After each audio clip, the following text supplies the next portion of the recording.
Now the politics is getting really interesting.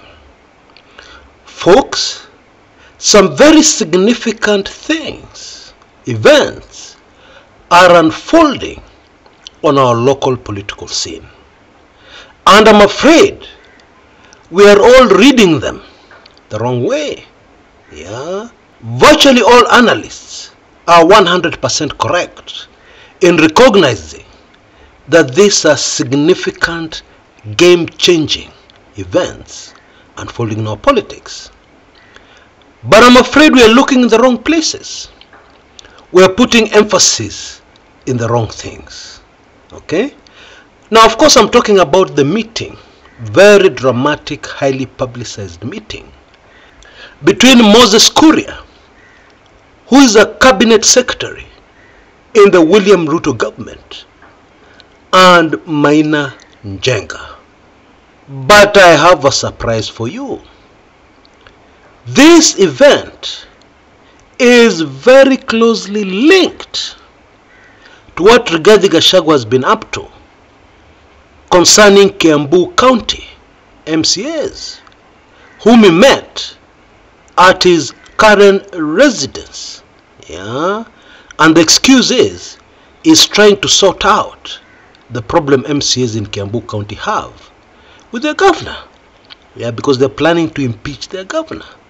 So Deputy President Rigathi Gachagua is now the peacemaker, coming in between to sort out things.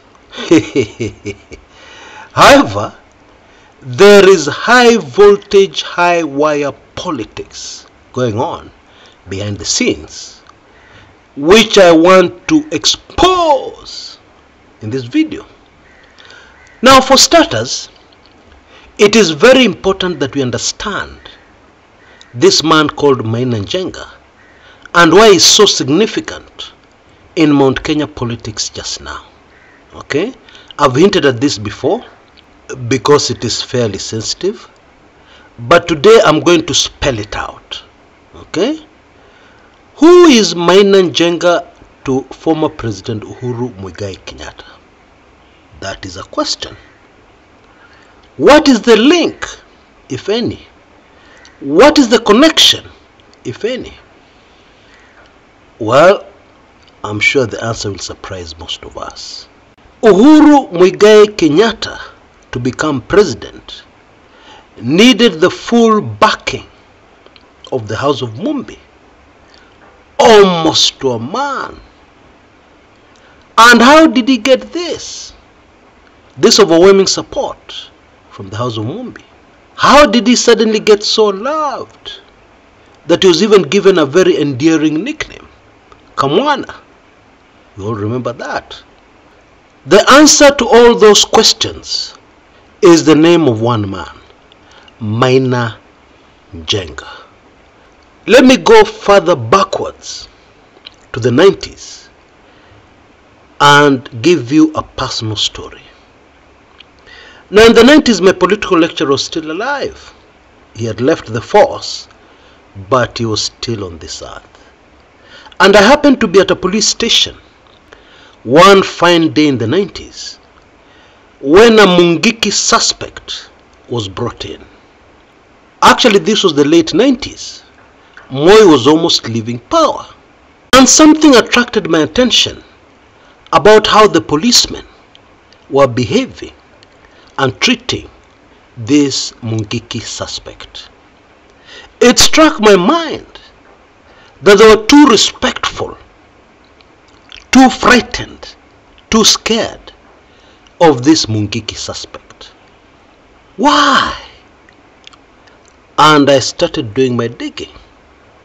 And what I found out shocked me to my very bones. And I'm afraid that is a very long story for another day. But for today, let me just summarize the facts.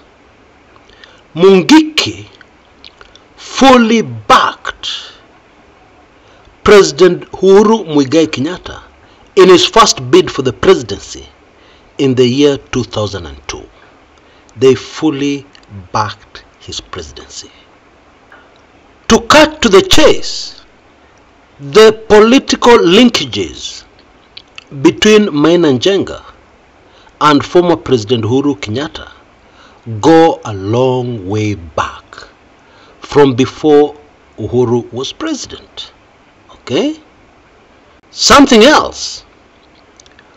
Uhuru Kenyatta handlers, and he has some of the smartest political handlers around, political analysts, who know how to fix political problems.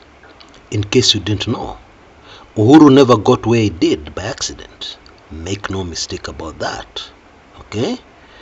Uhuru handlers have in recent days been in very close consultations with a man called Maina Njenga. You see, in case you didn't know, the House of Mumbi currently is very deep, scheming a plan on the way forward, plotting, scheming, creating a plan on the way forward for this great community in the country called Kenya. And being very smart and also street smart, these handlers of the former president are very much aware of the fact that you cannot do anything major within the House of Mumbi without the help of a man called Maina Njenga. Like him, hate him, whatever, those are the cold facts. Now we know the official UDA position on Maina Njenga, because Rigathi Gachagua spilled it out at a funeral when Bwana Njenga appealed for Mount Kenya unity and he requested a meeting with Rigathi Gachagua. Rigathi Gachagua snapped him in his speech, and Gachagua said that UDA cannot have meetings, consultations, negotiations with an outlawed criminal gang. He was of course referring to the Mungiki. But this is actually much deeper than that. The reason why the UDA government has been very wary of Maina Njenga right from day one, and the reason why he has been constantly harassed and arrested from day one, is because of his links with former President Uhuru Muigai Kenyatta, and of course also because of his power within the Mount Kenya region. Now that we have all those facts, let's come and analyze what has happened recently. And I'm sure now you're beginning to see just how significant these latest developments are. And let us start with Moses Kuria. Assuming that the UDA position on Maina Njenga has not changed, and we have no evidence, we have no reason to imagine why it may have changed, then what Moses Kuria did, publicizing his encounter, because the truth of the matter is that it was merely an encounter, not even a proper meeting. They met each other within the premises of some media house in Nairobi, and they started discussing, and they discussed at length. That is precisely what happened. Now, Moses Kuria publicizing that encounter, who was it targeted at? Because we know obviously the UDA High Command would be livid. They're not happy about such a meeting. In fact, such a meeting would threaten them. That is the truth. So why did Moses Kuria do it anyway? I suggest you sit down for this one. The reason is that currently the relationship between Moses Kuria and the UDA High Command, including President Ruto, is icy at best. It is very cold. And so if it is as cold as Chris Kumekucha is suggesting, why hasn't Moses Kuria been fired? Excellent question. The reason why Moses Kuria has not been fired is because he knows too much. He has too many secrets of the UDA government. He also has a lot of details about what unfolded one fine day, or rather over a few days, in August, the year of our Lord, 2022. That's during our last general elections. Okay? In case you didn't know, the UDA honeymoon is over. Iliisha, ilienda, if you want to put it that way. It is over. And what is happening right now is a desperate fight for survival. Okay? Actually, to put it very bluntly, Moses Kuria publicizing his encounter with Maina Njenga is blackmail. Okay? Is blackmailing the UDA government. He's telling them, I can work with this guy. Okay? In fact, I've already started working with this guy. That is really what it is. And that is much more significant than discussing who is a kingpin and who is not. It is much more significant than declaring that the House of Mumbi is going to have a presidential candidate in the year 2027. All those things are irrelevant because the politics taking place right now, the fierce political war taking place right now, is not about 2027. It is about the present. It is about the here and now.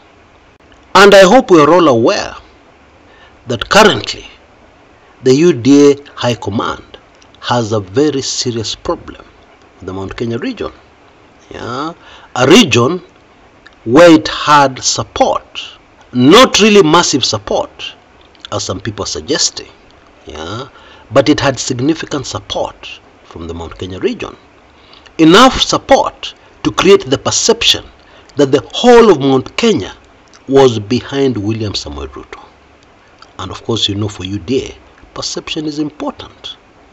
They have gotten where they are today mainly because of perception, not reality. Okay?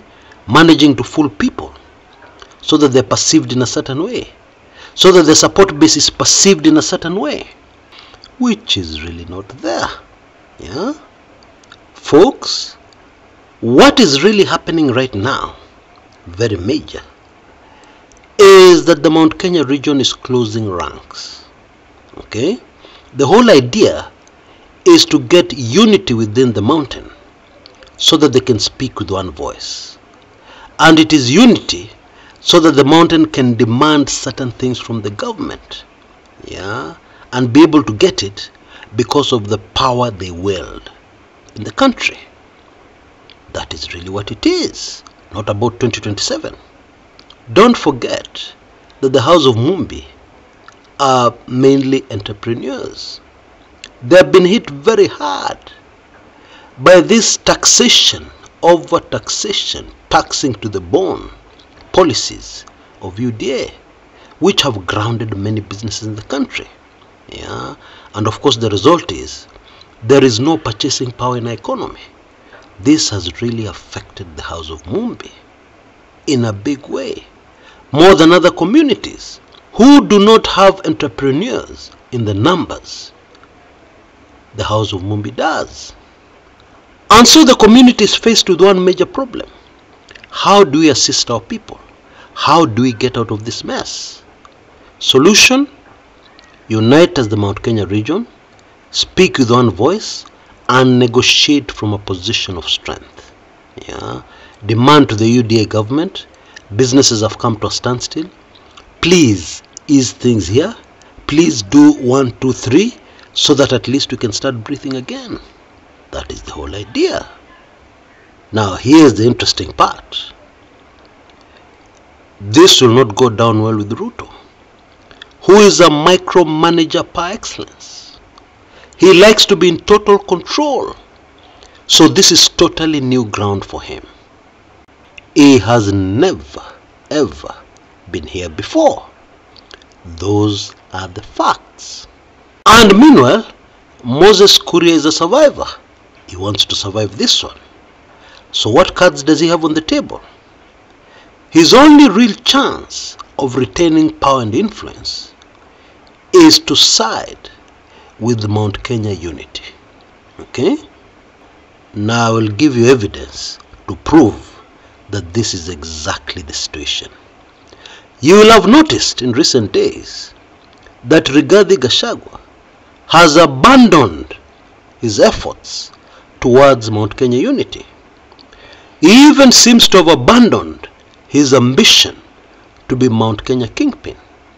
He is including the words, the government of William Ruto, we, the government led by William Ruto, etc., etc., in all his statements and speeches. How long have we had the problem in Kiambu between the members of the county assembly and the governor, Wamatangi? For how long has that problem been simmering? Months! But then suddenly, Rigathi Gachagua, the executive, are very interested in getting involved. Why? I'll tell you. This is an effort for the UDA government to counter this looming threat of Mount Kenya region. Okay? Because Kiambu is a major county in the Mount Kenya region. And therefore, by getting involved in sorting out a problem there, hopefully, it is expected, this will dilute the big move by Mount Kenya to unite and speak in one voice. UDA can always turn around and say, you people can do your things there, but we are still very close to one of the most powerful counties within the Mount Kenya region. I think you get my drift. So, this Rigathi Gachagua meeting at his residence and this meeting between Kuria and Maina Njenga are linked. And I've explained exactly why they are linked. Folks, Mount Kenya politics just got even more interesting. Indeed, now it can only be described as fire in the mountain.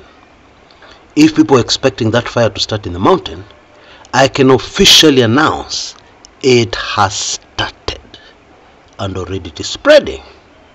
And what I find super fascinating is that Gachagua's brief rebellion against his boss and against UDA was not as effective as the current Moses Kuria rebellion against the UDA High Command. Because Kuria, all his political life, has been very strategic. I know many people don't like him, but this man understands politics and is very strategic in his politics. Make no mistake about that. And it is clear that his current tiff with the UDA High Command is causing much more than ripples within the ruling party. That is the truth. And it could not have come at a worse time. We are all aware of what is happening. Yeah? Indeed, the situation in Kenya is best described by an old cartoon that has recently reappeared of this vehicle reversing. Yeah? And it is slowly heading towards a cliff. And the person who's directing the driver to reverse, because obviously the driver cannot see properly what is happening at the back, and therefore is relying on this person. This person is just telling them, kuja, kuja, kanyaga mafuta, kwani wewe nini, unaogopa nini, kuja, iko clear, kuja. And meanwhile, the truck is headed to a cliff.